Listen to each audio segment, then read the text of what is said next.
बच्चों आज हम ऑप्टेटिव सेंटेंस का इनडायरेक्ट बनाना सीखेंगे। ऑप्टेटिव सेंटेंस वो वाक्य होते हैं जिसमें इच्छा, प्रार्थना, कामना आदि व्यक्त की जाए, आदि का भाव प्रकट हो, वो ऑप्टेटिव सेंटेंस कहलाते हैं। रिपोर्टेड स्पीच में प्रार्थना का, कामना का, आशीर्वाद का या शाप के अर्थ में मे का प्रयोग हो तो वह ऑप्टेटिव सेंटेंस कहलाता है। इसके इनडायरेक्ट बनाने के निम्नलिखित नियम हैं। नियम नंबर 1, रिपोर्टिंग वर्ब सैड को भाव के अनुसार विस्ड, ब्लेस, कस्ड या प्रेड में बदलकर सेंटेंस को असर्टिव सेंटेंस में बदल देते हैं। रिपोर्टिंग वर्ब यदि पास्ट टेंस में हो तो रिपोर्टेड स्पीच के मेक का माइट में परिवर्तन हो जाता है। हम मेक को माइट में बदल देते हैं। पहला परिवर्तन रिपोर्टिंग वर्ब को यदि इच्छा का, आशीर्वाद का है तो हम ब्लेस्ड या विश करेंगे। यदि शाप दिया गया है तो कस्ड का, ईश्वर से प्रार्थना की गई है तो प्रेड में बदलते हैं। यदि रिपोर्टिंग वर्ब पास्ट टेंस में है तो मेक का पास्ट माइट हो जाएगा, तो मेक को माइट में बदल देते हैं। कनेक्टिव वर्ड दैट का प्रयोग करते हैं और अंत में आए हुए इंटरजेक्शन के चिन्ह को हटा देते हैं। जैसे ही said to me may you live long, तो पहला ये may you live long wish किया गया है तो रिपोर्टिंग वर्ब सैड को विश में बदल दिया। He wished that connective word लग गया। अब वाक्य को असर्टिव बनाएंगे। असर्टिव का मतलब वाक्य को स्वीकारात्मक साधारण वाक्य में परिवर्तन करेंगे। सब्जेक्ट वर्ब ऑब्जेक्ट में। अब सब्जेक्ट क्या है? यू।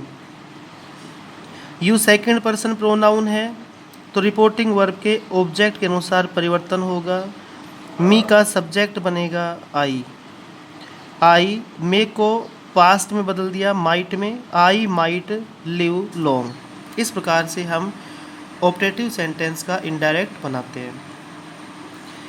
अगला एग्जाम्पल, हर्मिट सेड, साधु ने कहा, may you all go to hell, सब ईश्वर करे भगवान तुम सब नरक में चले जाओ। श्राप है तो रिपोर्टिंग वर्ब को कस्ट में बदल देते हैं। द हर्मिट कस्ट कनेक्टिव वर्ड दैट का प्रयोग होगा। अब सब्जेक्ट लाएंगे यू। यू का सेकंड पर्सन है, यहाँ पर सभी के लिए किया गया है तो दे का प्रयोग हो जाएगा। ऑब्जेक्ट नहीं है तो या तो फर्स्ट पर्सन में बदलो या थर्ड पर्सन में, दे में बदल दिया। They all might go to hell, may का माइट हो गया। शुभ कामना व्यक्त करने के लिए विश्ड का प्रयोग करते हैं। शाप के लिए कस्ट का प्रयोग करते हैं। ईश्वर से प्रार्थना के लिए प्रेड का प्रयोग होता है। He said to me may God help you, इसमें भगवान से गॉड आया है तो भगवान से प्रार्थना की गई है। रिपोर्टिंग वर्ब को प्रेड में बदल दिया। He prayed that God might, God आ गया सब्जेक्ट, उसके बाद मे का माइट हो गया। God might help me. नियम नंबर 2, यदि रिपोर्टेड स्पीच में गुड बाय या गुड नाइट का प्रयोग होता है तो सैड के स्थान पर बेड का प्रयोग होता है। ध्यान देंगे, गुड बाय और गुड नाइट आता है, रिपोर्टिंग वर्ब बेड में परिवर्तित हो जाती है। तथा गुड मॉर्निंग का प्रयोग हो तो सैड के स्थान पर विश्ड लिखते हैं।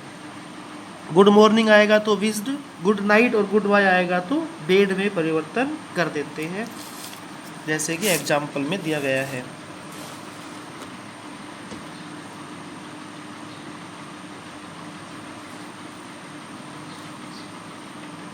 He said good night Mohan, good night आया है, मोहन को बोला गया है तो ही सैड को बेड में बदल दिया, गुड नाइट आया इसलिए। ही बेड गुड नाइट किसको कहा जा रहा है? मोहन को, टू मोहन। अगला example, he sad good bye my friend. Sad को बेड में बदल दिया गुड बाय आने के कारण। ही बेड गुड बाय किसको कह रहा है? To his friends. Ravi said good morning. Good morning आ रहा है तो रिपोर्टिंग वर्ब को विस्ड में बदल देते हैं। Ravi wished his friend good morning. इस प्रकार से हम दूसरे प्रकार से परिवर्तित कर सकते हैं। रवि विस्ड गुड मॉर्निंग किसको कह रहा है good morning? To his friends. ये थे हमारे optative sentence. Thank you very much.